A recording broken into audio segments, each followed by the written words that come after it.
Hello and welcome to Tonkamet channel. I think the mailman just arrived, coincidentally.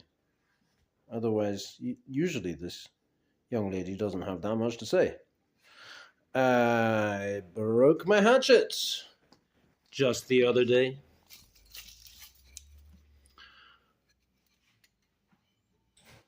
Long-term viewers may have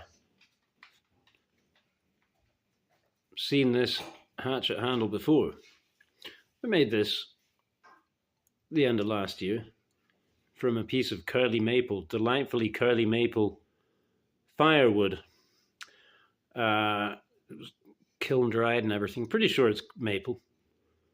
And so I included the kind of crenellation or whatever you want to call it. But in doing so, I completely reversed my grain structure. See? I realized at the end there, wait, I've totally fudged this. And I figured it would be strong enough even so.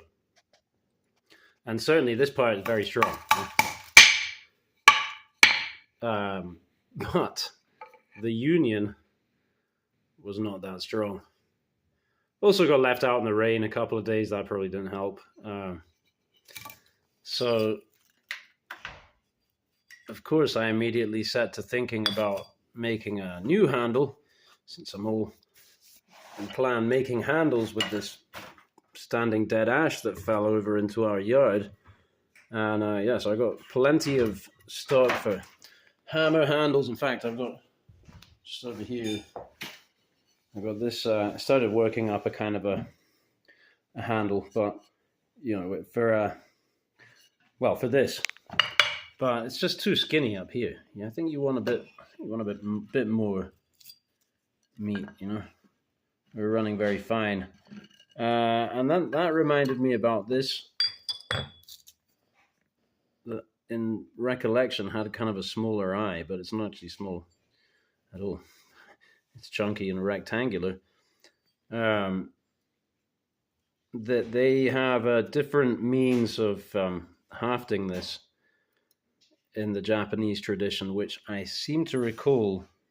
I'm pretty sure there's a video on YouTube where someone does it, but I think that you actually cut in steps all the way around. You know, you want that to be flush up here, and then you tap in a couple of wedges here, and it's a kind of fitment that is fairly easy to then tap those top wedges out and take everything down again. So I'm going to try something like that. And I picked out this piece of ash. I've just been debating because it has this kind of bit in the grain that's, I mean, again, it's not that wide, and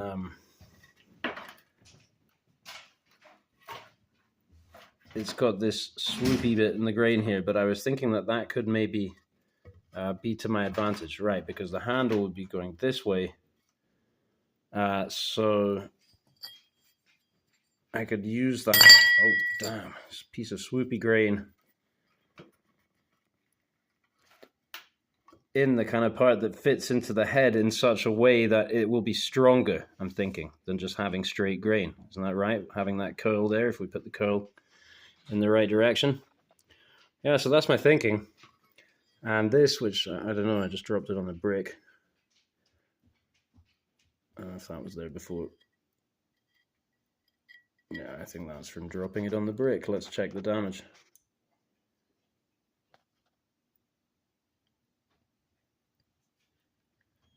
This is Japanese Carpenter's hatchet. And I got this from, what's the name of it?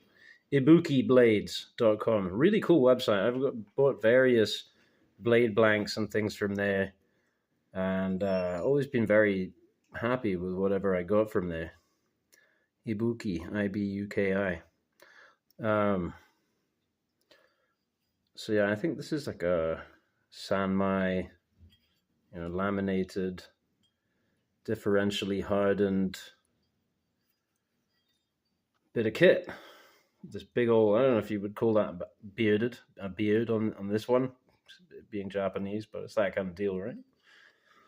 So yeah, very, very different from anything else I've got. Quite keen to try it.